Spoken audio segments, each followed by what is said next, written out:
Hello. आज हम लोग अपनी poem a tiger in the जू करेंगे। ठीक है। सो बेसिकली इस चैप्टर के जो ऑथर हैं उनका नाम है लेस्ले नॉरिस। LESLIENORRIS। ठीक है। ये जो हमारी पोयम है इसके पोएट है लेस्ले नॉरिस और आज हम लोग इस पोयम को समझने वाले हैं। ठीक है। सो इस पोयम के अंदर बेसिकली क्या है, इस पोयम के अंदर जो कि टाइगर है, एक जो टाइगर है जिसके नेम पे आपकी पोयम बनी है अ टाइगर इन द जू, उस टाइगर की दो सिचुएशंस को कंपेयर किया हुआ है। ठीक है। दो सिचुएशंस को कंपेयर किया हुआ है। फर्स्ट सिचुएशन जब वो जू के अंदर केज में कन्फाइंड है, केज में कैद है, पिंजरे में कैद है। ठीक है। दूसरी सिचुएशन जब वो जंगल के अंदर है, जब वो फॉरेस्ट के अंदर है, विलेज के पास में जो बना हुआ है। ठीक है। तो ये दो सिचुएशन जब वो एकदम फ्रीडम के साथ विलेज के अंदर, फॉरेस्ट के अंदर रह रहा है, और दूसरी सिचुएशन जब वो जू के अंदर केज में कन्फाइंड है। ये दो सिचुएशंस को हम लेकर के चलने वाले हैं इस पोएम के अंदर में। ठीक है। सो पहले पोएट क्या कहता है, पहले पोएट ये बताता है कि जो टाइगर है वो बहुत ही ज्यादा ब्यूटीफुल एनिमल है। ठीक है। उसके वेलवेट लाइक सॉफ्ट पॉज हैं, यानी कि जो उसके पंजे हैं। ठीक है। और इतना सुंदर है, उसकी बॉडी पर ब्लैक स्ट्राइप्स हैं। ठीक है। उसकी कंप्लीट जो ब्यूटी है उसको डिफाइन कर रहा है। ठीक है। कि भाई जो आपका टाइगर है वो कितना ज्यादा ब्यूटीफुल एनिमल है और वो अपनी फियरलेसनेस के लिए जाना जाता है। अब फियरलेसनेस के लिए जाना जाता है मतलब कि वो किसी से डरता नहीं है। ठीक है। कि भाई क्योंकि उसके अंदर पावर इतनी ज्यादा है कि वो किसी से भी नहीं डरता। ठीक है। सो अब सीन क्या है, सीन ये है कि पोएट ने पहले उसकी ब्यूटी को डिफाइन कर दिया, फिर उसकी पावर को डिफाइन करा कि भाई वो इतना फियरलेसनेस पर्सन है। ठीक है। उसकी फियरलेसनेस के बारे में बताया। ठीक है। वो फियरलेस पर्सन है और वो किसी से भी नहीं डरता। उसकी एक दहाड़ पे लोग डर जाते हैं, वो लोगों को टेरराइज करता है, वो फिर अपना शिकार पकड़ता है, डियर को। ठीक है। तो बेसिकली ये सारी चीजें उस पोएट ने पोएम के अंदर बताई गई हैं। ठीक है। तो अब हम इसमें आगे बढ़ते हैं। द फर्स्ट थिंग कि पोएट ये बताता है कि जो टाइगर अपनी फियरलेसनेस की वजह से जाना जाता है, आज वो एक जू में एक केज के अंदर कन्फाइंड है, जिसकी वजह से उसकी पावर जीरो हो गई है। ठीक है। उसकी पावर जीरो हो गई है और उसकी पावर जीरो हो जाने की वजह से वो जो वहां के विजिटर्स हैं, जो जू में आने वाले जो विजिटर्स हैं, वो उनको डराने का ट्राई भी नहीं कर रहा है।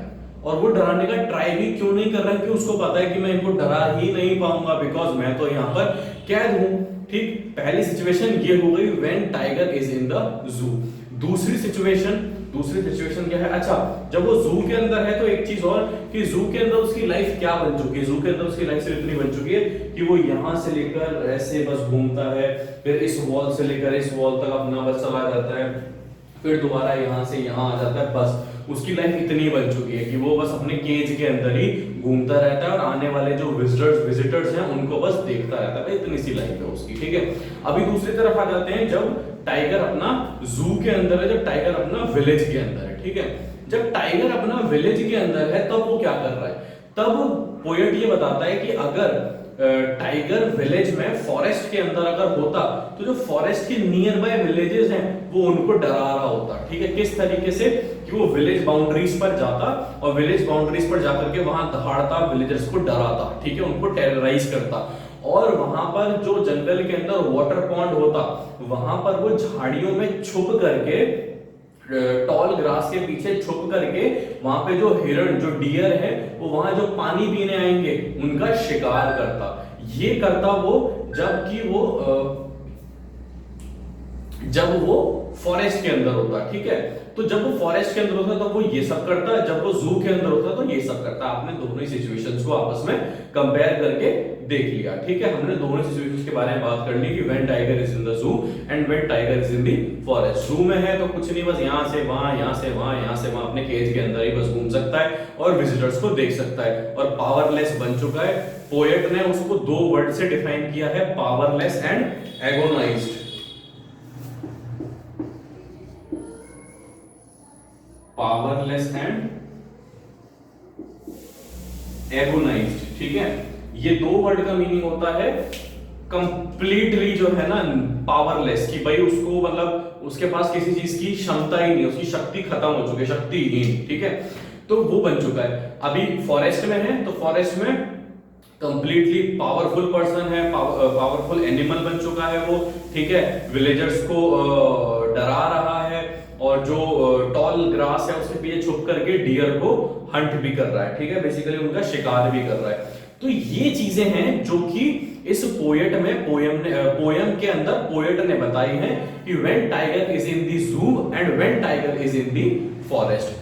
अब ये बताने के बाद पोएट ये बताता है कि जब टाइगर फॉरेस्ट के अंदर है तो फॉरेस्ट के अंदर वो रात में इतना अकेला हो जाता है कि रात में विजिटर्स तो आते नहीं है, तो रात में वो इतना ज्यादा अकेला हो जाता है कि वो बस ना बैठे बैठे ऊपर आसमान में ऐसे देखता रहता है, और वहां जो आसमान में तारे हैं उनको देखता रहता है। और जो पेट्रोलिंग कार्स होती हैं जो कि सब कुछ देखने के लिए रात में पूरे जंगल के जू के अंदर चक्कर लगाती रहती हैं, ठीक है।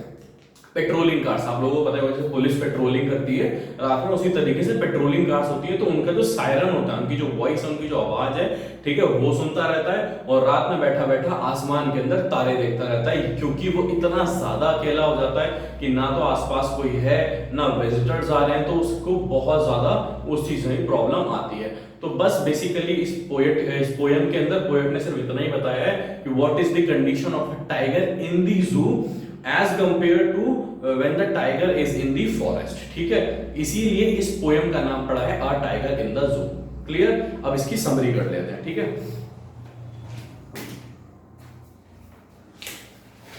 पेज नंबर 191 निकाल लीजिए आप लोग, ठीक है, निकाल लिया? Okay.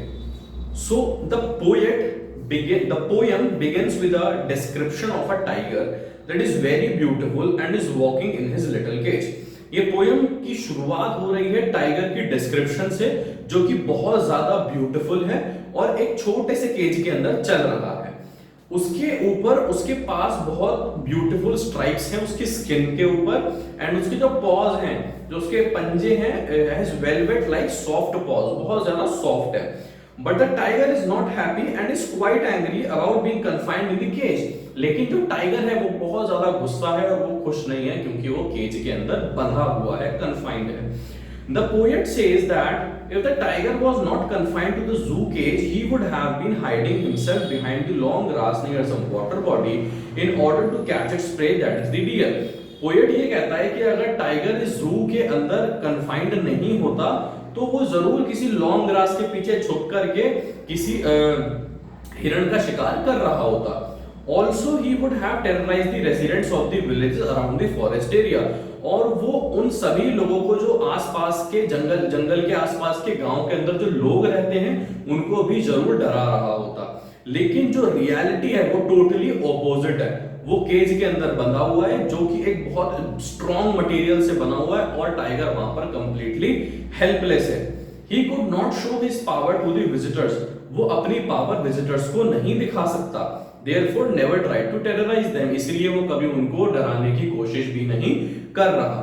The tiger is described as being powerless and agonized by the poet. ठीक है, जो टाइगर है वो पोएट के द्वारा पावरलेस और एगोनाइज्ड डिफाइन किया गया है। He says that during night also he is alone. वो ये कहता है पोएट कि रात में भी वो कंप्लीटली अकेला हो जाता है, और क्या करता है, hearing the voice of the patrolling vehicles of police and looking at the stars. वो पेट्रोलिंग व्हीकल्स जो पुलिस की हैं उनकी आवाज सुनता है और स्टार्स को देखता रहता है। The cage life has totally changed the tiger's personality. जो केज के अंदर उसकी जो लाइफ है उसने टाइगर की पर्सनालिटी को कंप्लीटली चेंज कर दिया है। The poet is trying to say that the animal which is famous for its fearlessness and freedom is confined and sad due to the human beings who want to derive pleasure by looking at him in the zoo cage. Poet ये कहना चाहता है कि जो animal अपनी fearlessness और freedom की वजह से फेमस था, आज वो कंप्लीटली सैड है, पावरलेस है, क्योंकि वो एक जू, एक केज के अंदर कन्फाइंड है। किसकी वजह से? ह्यूमन बींग्स की वजह से, जो कि अपना मनोरंजन ढूंढते हैं उस टाइगर को देखने में जू आकर के। ठीक है, इतनी सी चीज है इस पोएम के अंदर। आई होप आप लोगों को सभी को समझ आया होगा। आप लोग नेक्स्ट वीडियो देखिए और नेक्स्ट चैप्टर को, नेक्स्ट पोएम को, जो भी आपको समझना है, जो भी आपको देखना है उसको देखिए। ठीक है, ओके, थैंक यू।